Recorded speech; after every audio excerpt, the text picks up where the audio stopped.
Ya, mungkin tadi pembukaannya terlalu melambungkan gitu ya.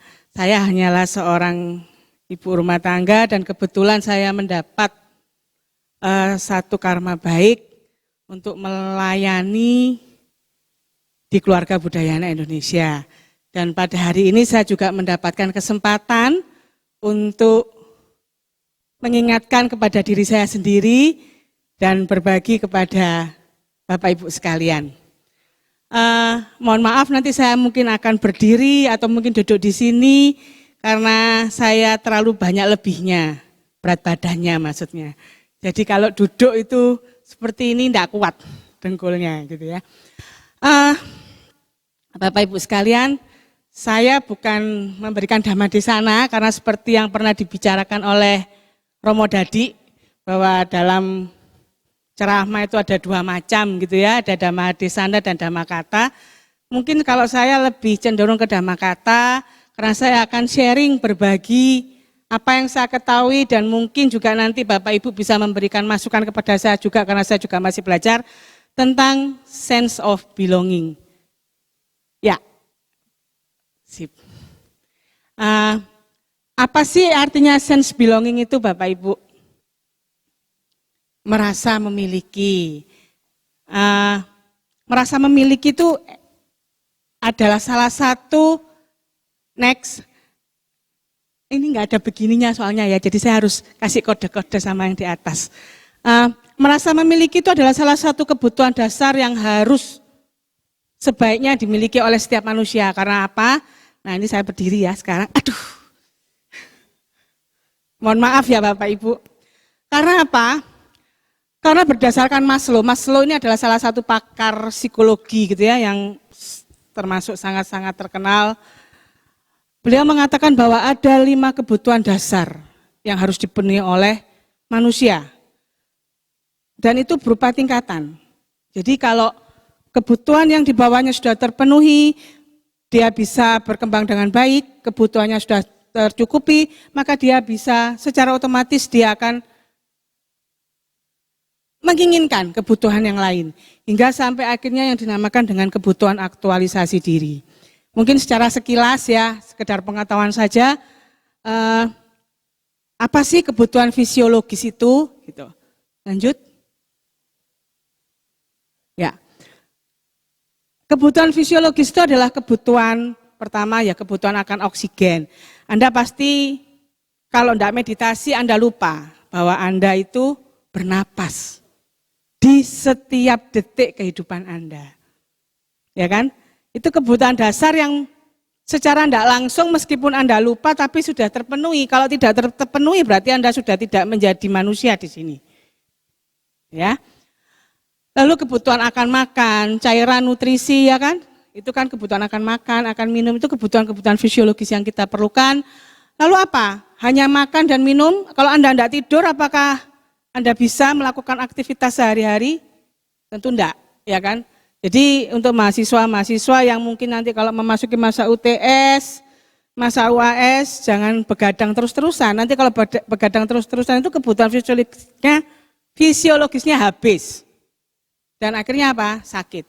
Kalau sudah sakit, kebutuhan-kebutuhan lain nggak akan terpenuhi gitu ya. Dan salah satunya adalah kebutuhan seksualitas. Bukan berarti bahwa seksualitas itu, wah kalau seperti itu tabu atau enggak. Ya kalau memang ada kebutuhan dan itu dilakukan dengan secara hukum sah, secara tidak tanpa paksaan gitu ya, tanpa paksaan dan tanda kutip jangan sampai digerebek kan begitu ya itu sah-sah saja gitu ya. Lanjut. Lalu kebutuhan akan rasa aman. Ya betul tadi kebutuhan akan rasa aman dan perlindungan. Ada yang namanya perlindungan fisik dan perlindungan psikologis.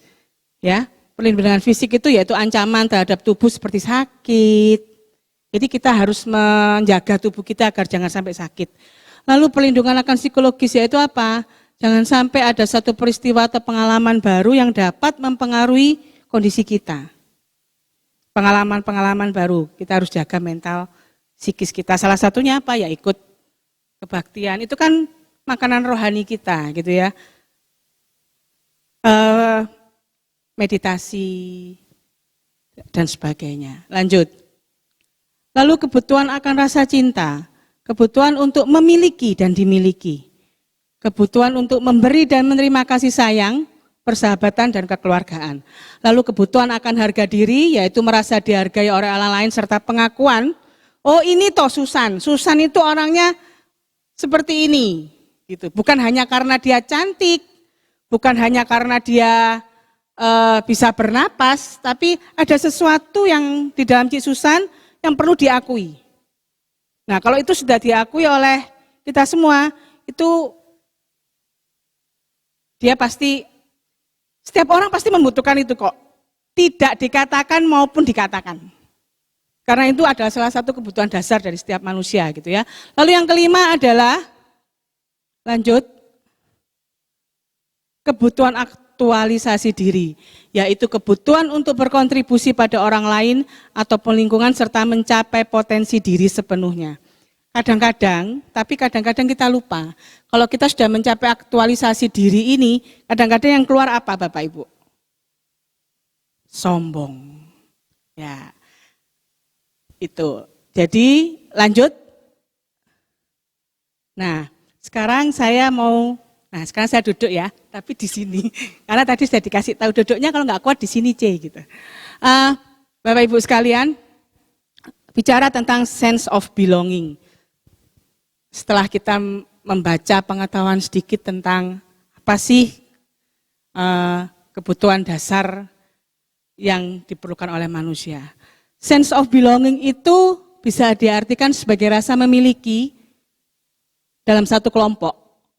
Dan itu merupakan tadi dasar kebutuhan manusia gitu ya. Lalu membentuk identitas dalam diri individu sebagai motivasi untuk berpartisipasi dalam kelompok apapun.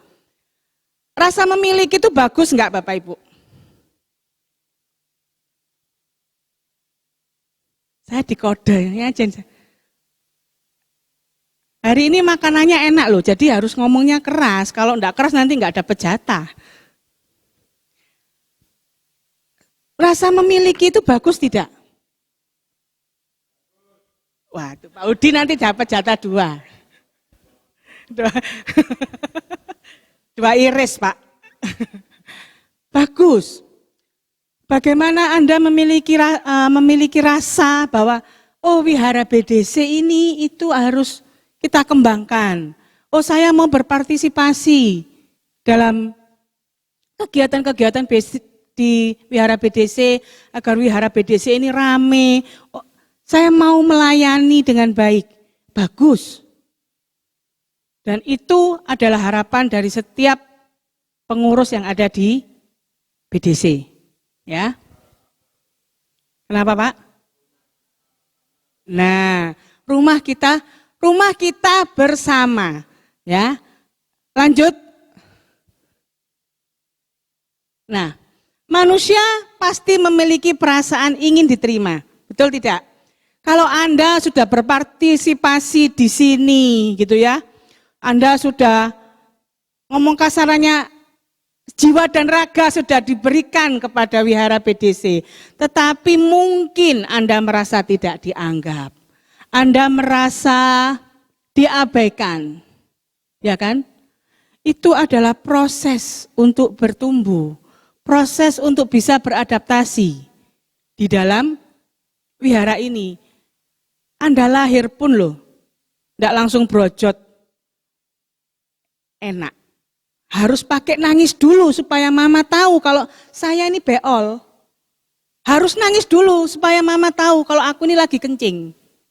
Ya kan? Harus nangis dulu kalau saya lapar. Nangis pun mamanya bingung. Kamu tuh ada apa sih nak? Kok rewel? Tadi sudah digantiin popok, sudah dicebokin. Ya kan? Butuh suatu perjuangan untuk bisa beradaptasi. Ya. Lanjut. Jika Anda sudah bisa beradaptasi, ya kan? Berarti kan membutuhkan dukungan dari orang-orang sekitar. Tumbuhlah rasa sense of belonging itu. Jadi sense of belonging itu nggak bisa bertumbuh dengan sendirinya sak karep-karepmu dewe misalnya, begitu itu nggak bisa. Harus ada support, saling mensupport antar teman, antar anggota, antar umat yang berada di dalam wihara ini gitu ya. Organisasi juga memfasilitasi, harus memfasilitasi itu. Jadi wihara BDC harus memfasilitasi itu. Oh, Cik Susan ini sudah apa sih senangnya? Oh, ayo teman-teman kita masak. Yang hobi, yang bisa, ini kan biasanya Pak Hudi kan, ayo masak, nanti Bu Susan yang ajarin ya, siapa yang suka masak? Nah, dikumpulin, oh Bu Susan, oh iya ya ternyata kepandaian saya di sini mulai dihargai nih sama teman-teman. Disupport, akhirnya apa? Dia lebih mensupport lagi. Itu sudah sifatnya manusia. Kalau sudah dikasih, dia akan ngasih lebih banyak lagi, gitu ya. Lalu ia akan melihat kondisi sekitar untuk mencari cara untuk bisa diterima, dan usaha yang dilakukan itu apabila dihargai, akan menimbulkan rasa empati pada organisasi, sehingga terbentuklah bahwa iya ya, saya merasa memiliki wihara BDC ini, memikirkan bagaimana berkembangnya wihara yang kita cintai ini, gitu ya. Lanjut. Nah, sense of belonging dalam diri anggota akan memberi dampak positif dalam kehidupan berorganisasi, bisa dijadikan sebagai motor untuk kreativitas, profesionalitas kerja, karena rasa memiliki akan menumbuhkan etos kerja yang tinggi, profesional dan optimal. Rasa memiliki yang positif loh ini ya. Karena Bapak Ibu sekalian, kadang-kadang itu kita nggak bisa membedakan. Mungkin ini bisa dilanjut. Dipo, lanjut Po. Hah? Habis? Masa habis Po? Nah, tentu akan berlaku hal sebaiknya jika dalam organisasi ini tidak memiliki sense of belonging, akan timbul perasaan dikhianati, ketika usahanya tidak diakui. Lalu terbentuklah rasa tidak nyaman, dan bila dia merasa tidak nyaman, nah ini penyakitnya di satu organisasi, dia akan mencari kesalahan semuanya. Dan mudah-mudahan di dalam rumah kita bersama itu tidak ada yang demikian. Tetapi ini juga salah satu penyebab yang membuat salah satu organisasi menjadi tidak kompak.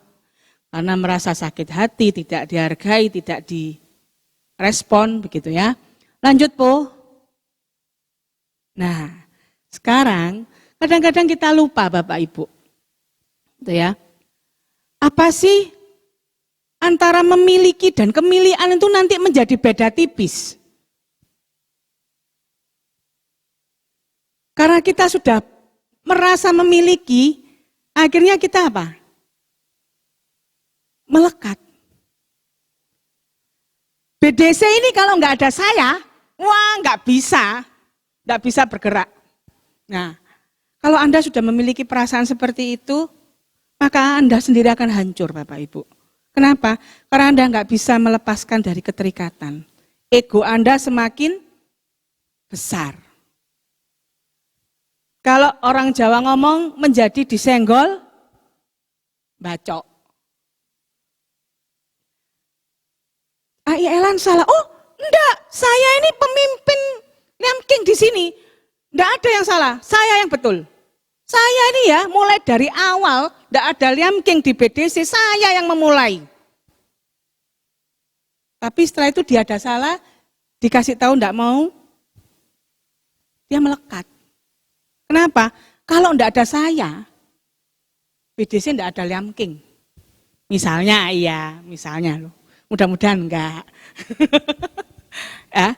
Nah, loh, ayo Po. Ya, loh, belum Po. Ya. Rasa memiliki yang berlebihan akan menimbulkan kemelekatan. Jangankan di dalam kehidupan dalam wihara, dalam kehidupan sehari-hari. Contohnya apa Bapak Ibu? Mungkin yang ini bisa ditampilin yang tadi saya minta Po. Anda ingat?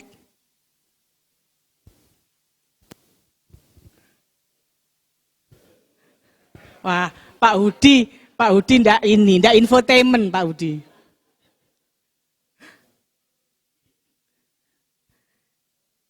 Ashraf Sinclair yang suaminya BCL, Ungi gitu kan, kadang-kadang teman-temannya bilang meninggal secara mendadak. Dalam kehidupan sehari-hari Bapak Ibu, pernahkah kita ada kayak seperti demikian? Ada, saya pernah mengalami.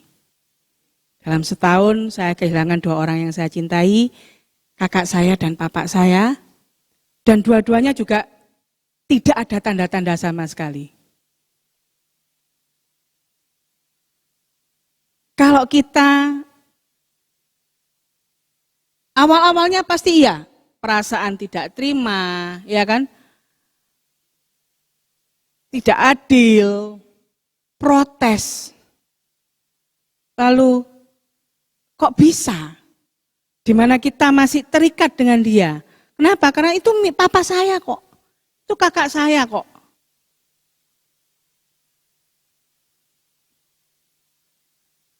Kita tidak bisa menyadari, larut terus dalam suasana itu, ya kita nggak akan jadi bisa meneruskan hidup dengan lebih baik. Belajar melepas itu susah Bapak Ibu. Sangat-sangat susah. Jangankan melepas orang yang kita cintai. Mohon maaf, adakah Bapak Ibu yang sudah, yang masih bekerja di kantor misalnya?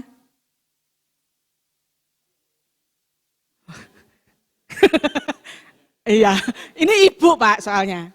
Ada ya? Ada. Kalau seandainya nih, tadi Pak Udi, tapi kalau Pak Udi mah pasti sudah tingkat dewa, sudah mencapai jana 1000, ya nggak berani nanya dah.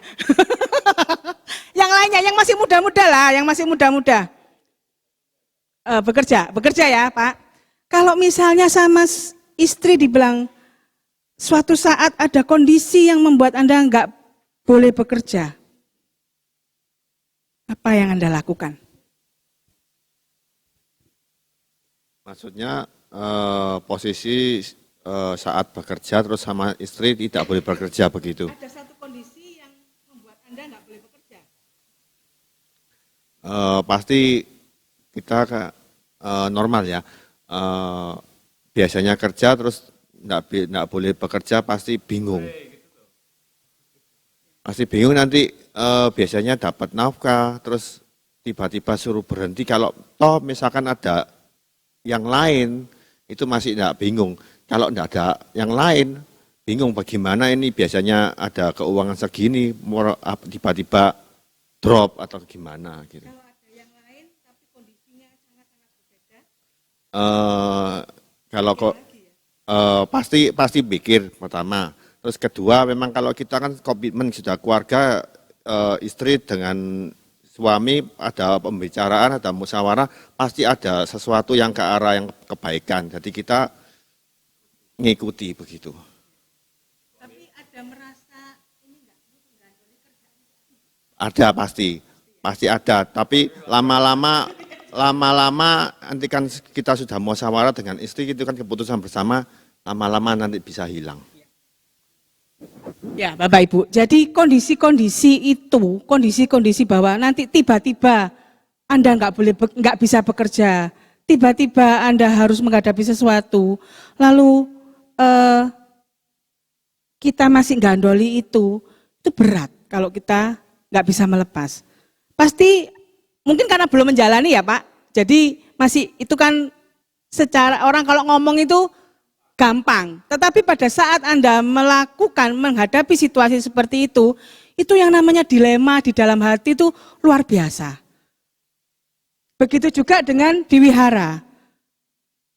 Mau tidak mau misalnya Pak Hudi yang dulu pengurus yayasan, lalu tidak menjadi pengurus yayasan. Kalau orang nggak bisa berbesar hati, gitu ya, nggak memiliki hati yang besar, lalu tidak punya ego yang besar, itu melepas itu enggak gampang loh.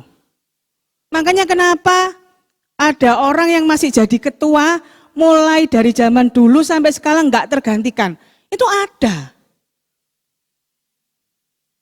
Kenapa?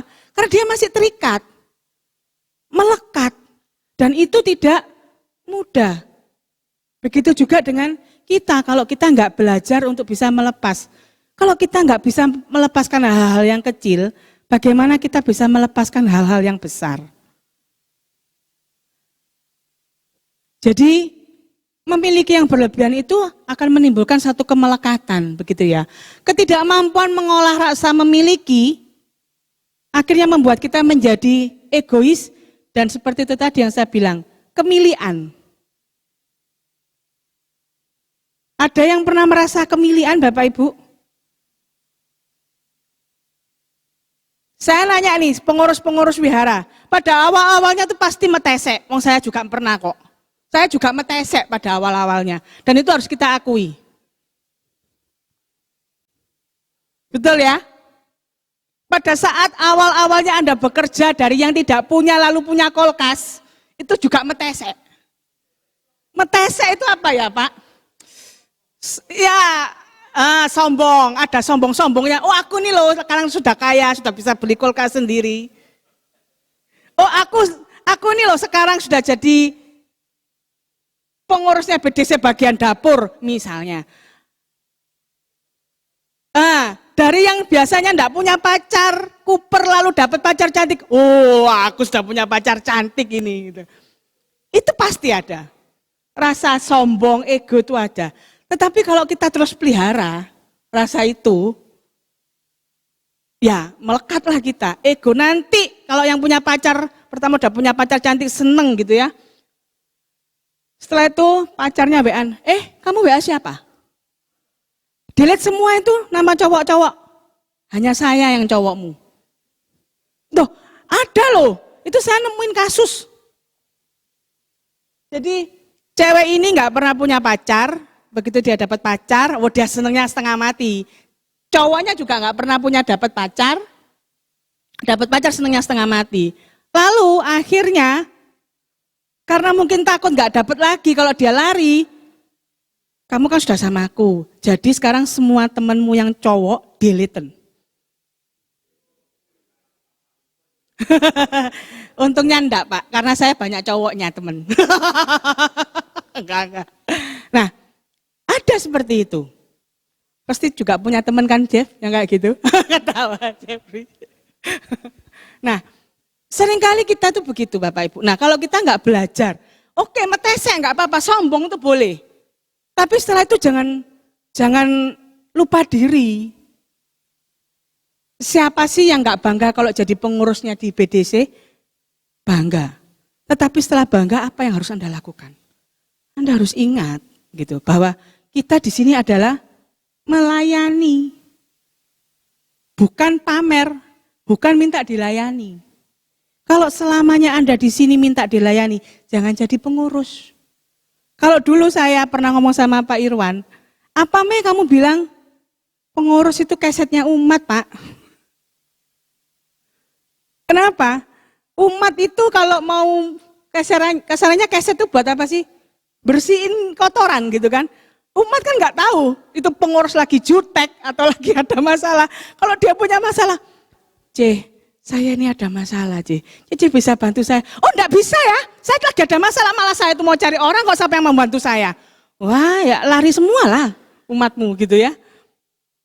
Jadi kita harus, malah kalau kita jadi pengurus, itu seharusnya, atau kita aktivisnya di wihara, itu seharusnya kita menjadi pelayannya mereka. Pelayannya umat.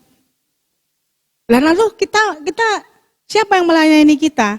Ya berarti Anda harus mengecas diri Anda semua. Nggak tahu itu ikut latihan meditasinya Bante Surya Bumi yang diadakan sampai besok kalau nggak salah ya. Sampai besok. Ikut ceramahnya Acan Bram. Ikut pengetahuannya dari Pak siapa itu. Oh mungkin feng shui saya nggak bagus. Pak Ce saya jelek, jadi mianya saya begini. Nerima, lah itu sudah salah satu Anda tidak belajar melekat, gitu ya. Rasa kemilikan akan membuat seseorang menjadi egois, tamak, dan lupa bahwa sesuatu itu nggak kekal. Ya, lanjut Po. Ya, Bapak Ibu sekalian, di dalam satu organisasi itu kita nggak mungkin kita mau kehendaknya kita sendiri. Kadang-kadang pemikiran kita bisa diterima, tapi kadang-kadang pemikiran kita juga nggak bisa diterima. Itu sudah pasti. Karena kita hidup di dalam masyarakat sosial. Jangankan di dalam satu organisasi atau di dalam wihara ini gitu ya. Di dalam keluarga saja. Saya nanya dulu yang mama-mama dulu, nanti papa-papa nanti. Mama-mama yang sudah punya anak, anaknya remaja. Oh, masih gadis semua ternyata. Masih gadis-gadis ini. Anaknya remaja apa sudah dewasa? Oh sudah mak, kalau Cik Susan ini sudah mak saya tahu. Ella juga sudah mak ya. Ini pada Cik Wiling anaknya remaja. Sebagai mama pun Anda bisa enggak sih? Ya mungkin sekali-sekali karena kita merasa jadi mama lalu kita jadi diktator. Tapi kalau seandainya di dalam keluarga Anda yang jadi mama itu Anda diktator terus, anaknya Anda nanti akan lari dari rumah enggak? Langsung dijawab, lari katanya. Ya kan? Gitu juga dengan bapak-bapak loh. Anak, kalau mungkin zamannya kita jadi anak, papa kita ngamuk, keluarin sabuk, atau keluarin pecut, atau keluarin tongkat dari apa itu? Bambu gitu ya. Kita nyungsep. Tapi artinya kita kan mangkel. Gitu kan? Dan suatu saat pasti berontak. Apalagi anak zaman sekarang. Apakah bapak-bapak juga diktator? Bisa, Pak. Anaknya kan remaja toh. Pokoknya papa bilang nggak boleh. Kamu di rumah. Papa pergi, anak pergi juga, ya.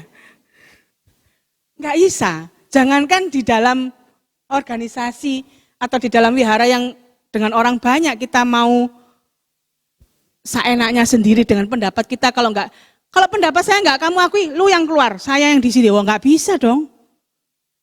Berarti Anda benar-benar egois.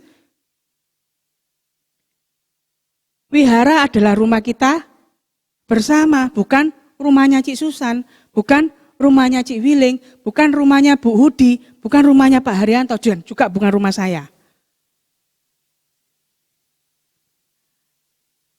Kalau ada yang mau memajukan bersama, ayo kita pikirkan bersama-sama. Tapi kalau hanya yang komen-komen saja, ya jangan ngericui yang mau mikir gitu loh. Karena kadang-kadang itu di dalam wihara itu banyak juga nggak mau masuk, tapi komen-komen di luar.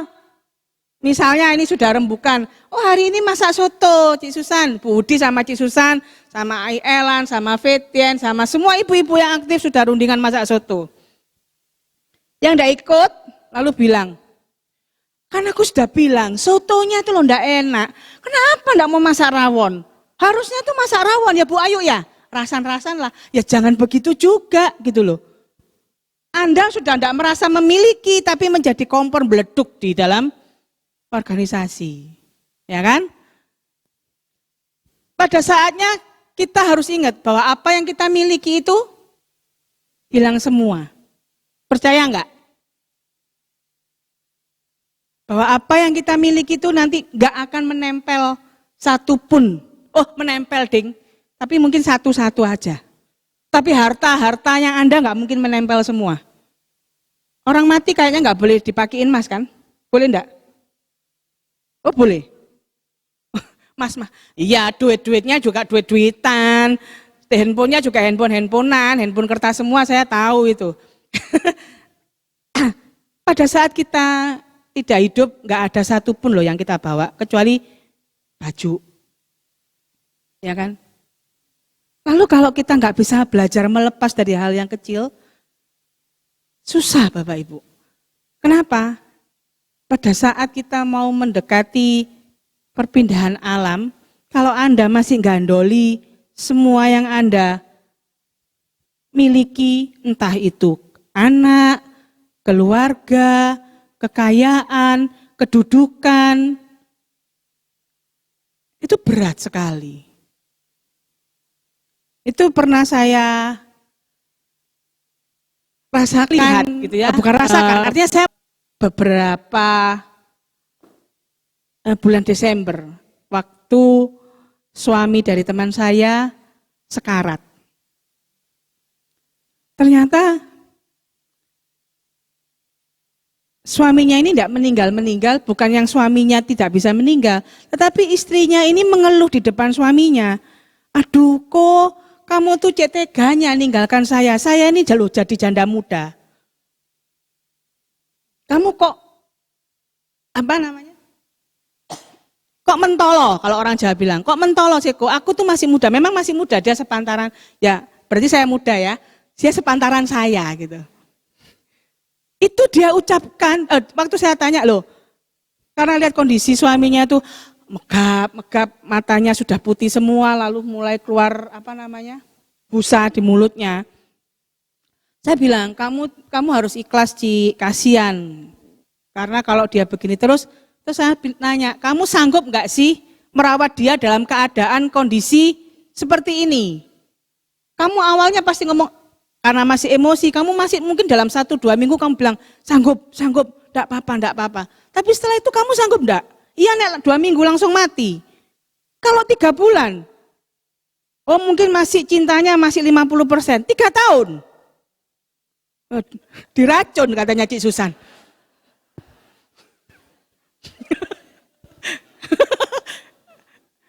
Loh, tapi kan bukan ngomong suaminya kok, ini ngomong kalau orang ini gitu. Ya, Pak ya, enggak kok. Nanti kalau dikasih kopi disuruh Cik Susan ngicip dulu. Ada racunnya enggak gitu ya. Betul kan? Akhirnya dia bilang, aku ikhlas woh. Nah, dia kalau manggil saya Bowo, karena nama saya Yuliati Wibowo. Aku ikhlas woh, ya.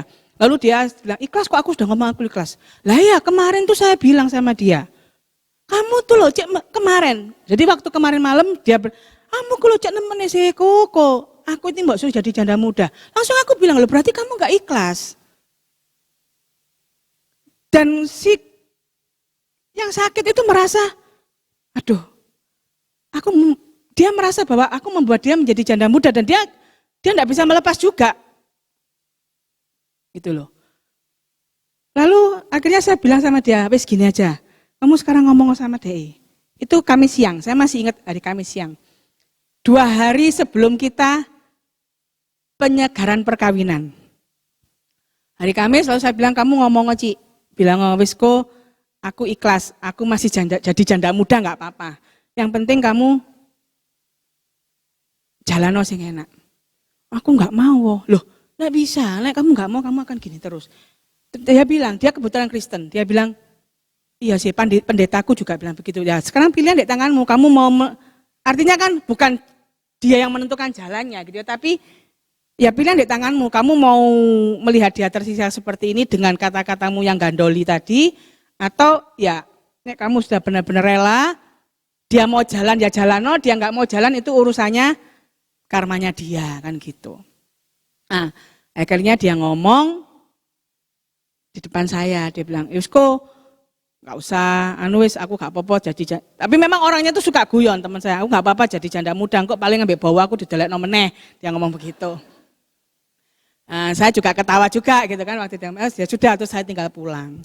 Sudah saya cuma berpikir kasihan ya, itu mata sudah naik ke atas, ini sudah pakai apa sih yang dikasih ini terus. Oksigen ya, terus yang pakai ada bolanya, jadi kalau dia napas ini, balon kok bola, ini mekar, kalau dia nggak napas ini mingkep lagi gitu. Mata sudah balik ke atas. Terus Jumat jam 3 dini hari saya di WA, oh Kuari sudah jalan. Nah jadi Bapak Ibu, kalau kita nggak bisa belajar melepas, itu susah. Awal-awalnya, saya ngomong begini bukan berarti saya bisa loh, enggak juga, saya juga masih belajar. Awal-awalnya pada saya kehilangan kakak saya, waktu saya hancur luar biasa. Hancur luar biasa kenapa? Karena dia itu kakak perempuan saya satu-satunya. Lalu dia itu, dia sayang sama saya, sama anak-anak saya gitu ya. Bahkan anak saya yang kecil tuh kalau panggil dia mami gitu. Dia mau datang ketemu sama saya, sama mama saya semuanya. Lalu nggak ada. Dan keadaannya itu dengan ya tragis. Tidak ada hujan, tidak ada angin, tapi tragis gitu ya. Awal-awalnya sulit, butuh waktu yang lama. Saya menerima nih hanya di bibir saja. Tapi untuk bisa itu benar-benar menerima secara ikhlas itu butuh waktu, butuh proses, butuh curhat dengan orang yang tepat, dan butuh latihan untuk belajar melepas itu. Latihannya apa? Ya saya ikut retret, saya ikut meditasi, dan saya bahkan pernah mempertanyakan kok, saya ini loh, aktif di dalam wihara,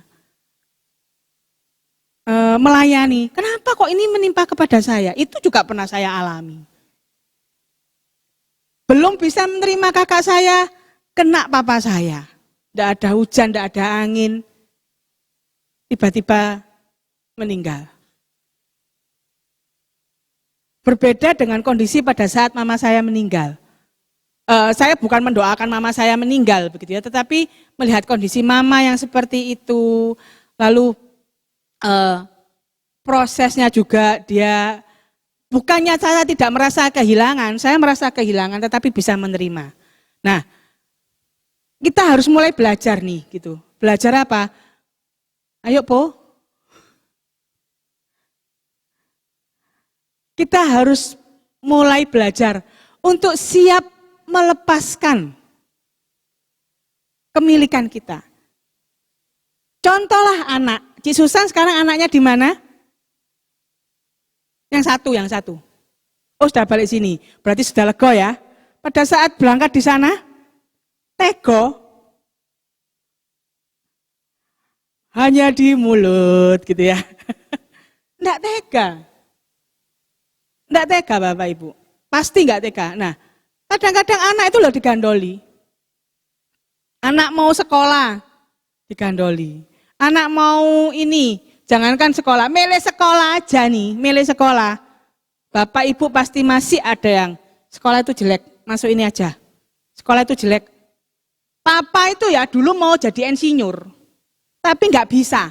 Sekarang kamu yang harus masuk sipil. Ada nggak? Ada, bukan anaknya ya tapi ya, bukan. Ada.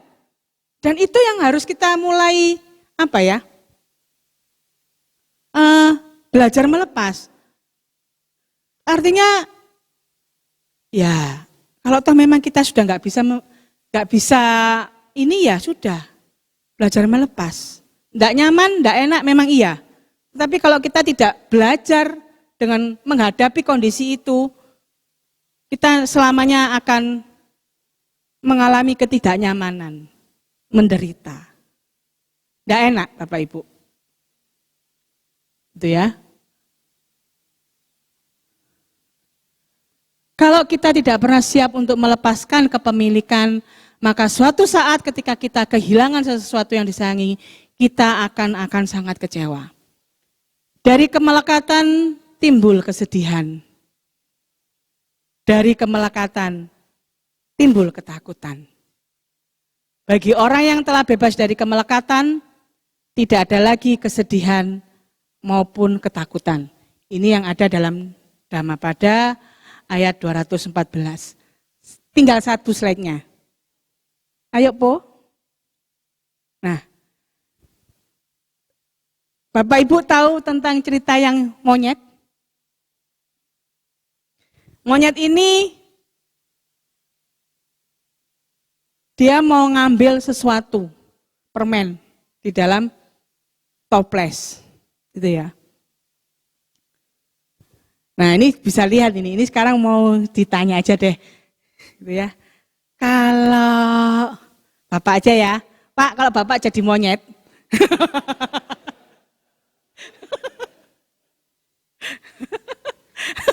tapi saya ngomong kalau jadi loh Pak, gitu ya. Kalau Bapak jadi monyet itu apa yang mau Bapak lakukan? Monyet itu dia lihat ada permen nih di dalam toples gitu ya. Dia langsung mau ambil. Tapi pada saat dia keluar, dia mau keluarin tangannya nih. Karena setelah ngambil kan dia nggak bisa keluar. Nah, bagaimana Pak? Harus dilepas permennya. Yang dilepas apanya? Tapi kalau dia ngelepas permen, dia nggak dapat permen loh. Padahal dia pengen banget itu permen yang sangat-sangat diinginkan. Toplesnya dibalik nggak bisa keluar. Nggak bisa. Dipecah ya.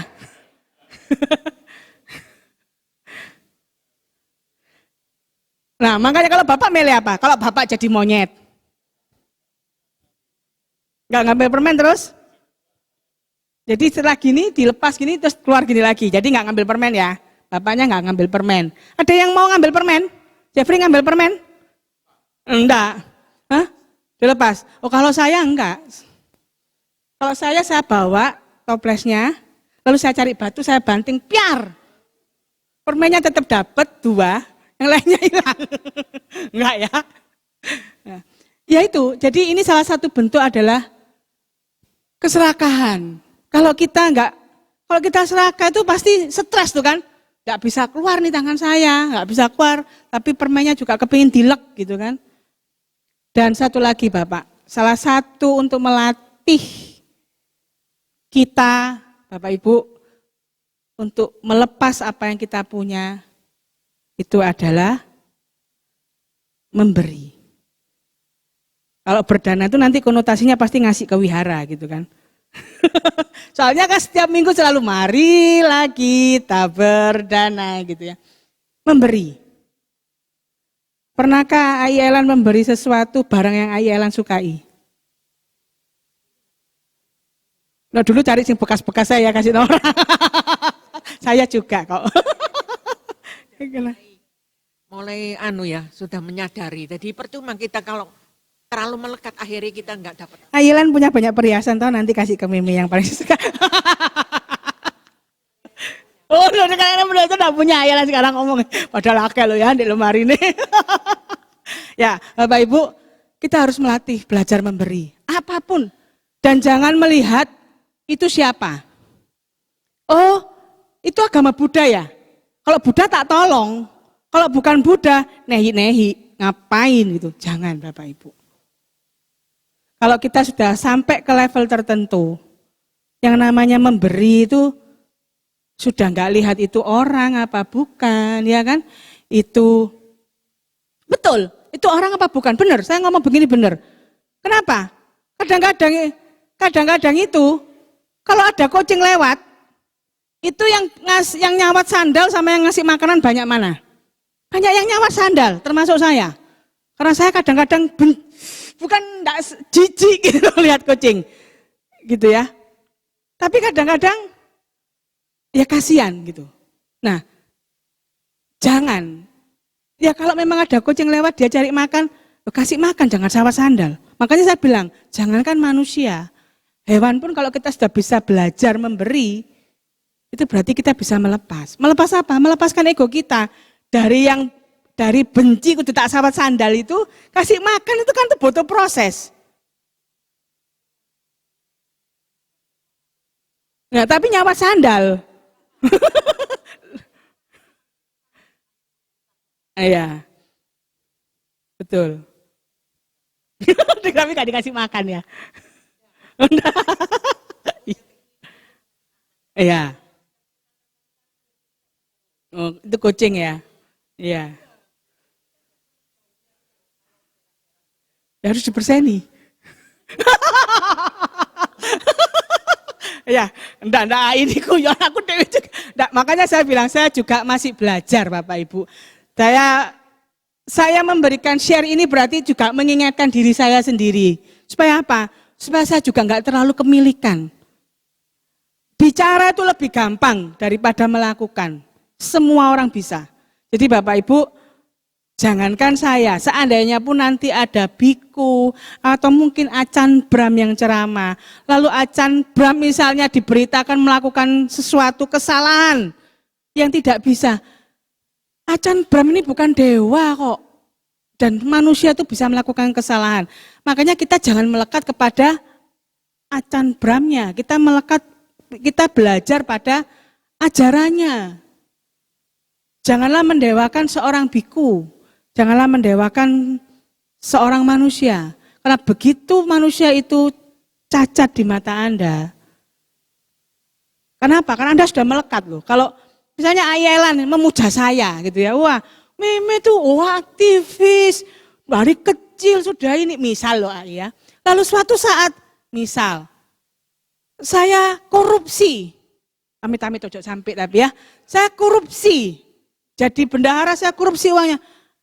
Itu yang sakit hati bukan saya, mungkin saya cuma waduh nyesel kenapa kok saya korupsi. Tapi mungkin Ayelan ini bisa sakit hati lalu sampai akhirnya mungkin tidak mau ke wihara. Dan itu terjadi. Banyak sekali Pak Me yang zaman dulu ya, yang sangat-sangat mengidolakan seorang biku, lalu begitu biku itu lepas jubah, dia syok. Dan akhirnya tidak ke wihara. Orangnya sudah meninggal, itu saya kenal. Itu artinya apa? Kita melekat loh.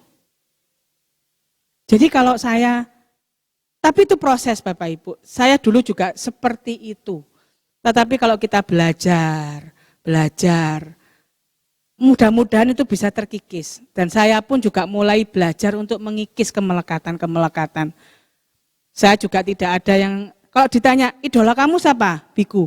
Ya semua biku yang ceramah bagus idola. Tapi kalau dia sudah tidak bagus, ya sudah, tidak usah dipermasalahkan. Oh, ternyata biku A ini mudah brustok. Ya nggak bisa, kita nanya fair-fairan aja deh gitu ya. Kita pakai secara logika saja. Apakah seseorang yang di depan itu adalah orang yang tidak pernah melakukan kesalahan? Ya enggak juga. Anda ingat Maria sampean siapa? Mario Teguh. Motivator nomor 1 di Indonesia. Ya kan? Ya, mau ngakui apa tidak itu kita enggak tahu, ya kan? Dan kejelekan kita adalah kita suka mengejas orang. Jadi, Bapak Ibu, marilah kita belajar. Saya juga, semuanya juga untuk saling bisa melepas apa yang kita miliki agar kita tidak terikat apapun itu bentuknya. Dari hal-hal yang kecil, kalau kita bisa belajar melepas, mungkin suatu saat jika kita menghadapi permasalahan yang lebih besar, apapun itu, entah itu anak, orang yang kita cintai, pekerjaan, keuangan, apalagi kedudukan, ya, kita harus bisa belajar. Jadi itulah gunanya kita ke wihara, berlatih meditasi, mendengarkan dharma, yang mungkin suatu saat akan kita butuhkan di saat kita membutuhkan masalah. Jadi, enggak perlu lah ya, perlu.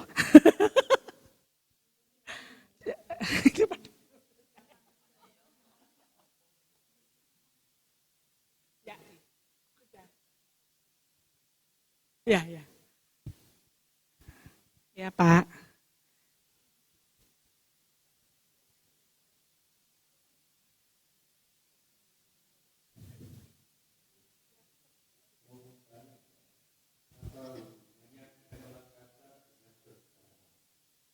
Ya. Jadi gini Pak, berdana itu kan berarti Bapak menyisihkan, memberikan apa yang Bapak miliki, terutama uang yang Bapak miliki untuk berdana. Berdana itu kan berarti memberi, ya kan? Kalau Bapak tanya ke Meletak, dengan Bapak berdana, berarti Bapak dari uang Bapak yang 100.000, lalu Bapak mau berdana 20.000, uangnya Bapak hilang loh 20.000 untuk berdana. Bapak rela enggak? Nah kalau rela ya berarti Bapak sudah belajar untuk tidak melekat. Maksudnya gimana? Ya tergantung Pak, makanya kalau misalnya nih Bapak punya jam, nah lalu misalnya Pak Arianto bilang, Pak saya boleh nggak minta jamnya? SPN Pak Har, berarti Bapak sudah belajar untuk melepas, tidak terikat dengan jam itu. Tetapi kalau Bapak bilang, oh Pak Har, iki dikek ya mbek bojoku iki kan gitu misalnya. Berarti Bapak masih melekat. Apapun bentuk alasannya itu Bapak masih melekat kepada barang itu. Kalau itu mungkin ada tanggapan nih Pak Haryanto. Mungkin bisa nambahin penjelasan saya kan Bapak senior, saya junior. Ya baik, terima kasih. Ya kalau melekat itu banyak kejadian di kehidupan kita. Misalnya saja ketika kita kehilangan sesuatu. Kita semua kan punya handphone. Kalau pada satu hari handphone kita lalu hilang, kebanyakan orang mungkin menjadi stres ya, berpikir berhari-hari, berminggu-minggu mencarinya, terus dipikir terus dan tetap tidak bisa menerima kenapa itu bisa hilang. Nah, sampai tidak bisa tidur, tidak bisa makan dan sebagainya. Nah, kalau kita sudah terlatih untuk tidak melekat, maka kita bisa dengan mudahnya, ya sudahlah, handphone itu hilang, saya bisa beli yang baru lagi. Atau kemelekatan lain misalnya ketika kita memiliki kendaraan, baru beli mobil baru, diparkir, begitu mau pulang terlihat ada goresan di sana. Wah itu bisa kepikiran berbulan-bulan itu. Meskipun karena rasa sayangnya kita kepada barang tersebut. Nah kalau kita tidak melekat, maka dengan mudahnya kita ya apalah artinya kendaraan ini. Toh pada saat satu hari nanti akan rusak juga. Jadi ya sudah, kita tidak memikirkannya terlalu dalam, memang ya sedih mungkin atau ada rasa tidak enak, tapi hanya sesaat. Setelah itu kita bisa menerimanya dengan baik. Nah dengan begitu kita bisa melepasnya, kita sudah tidak melekat. Nah dengan salah satu latihan untuk tidak melekat itu, tadi kan pertanyaannya hubungannya dengan berdana. Salah satu latihan termudah untuk melatih ketidakmelekatan itu dengan berdana. Melepas apa yang kita miliki. Dengan tadi contohnya kehilangan 20.000, saya hari ini mungkin harus tidak beli sesuatu yang harusnya saya beli dengan 20.000 itu. Nah berarti kalau saya mampu melakukannya, berarti saya sudah tidak melekat. Ya itu mungkin tambahan, terima kasih. Ya itu bedanya ulasan kalau ibu rumah tangga sama profesor Pak.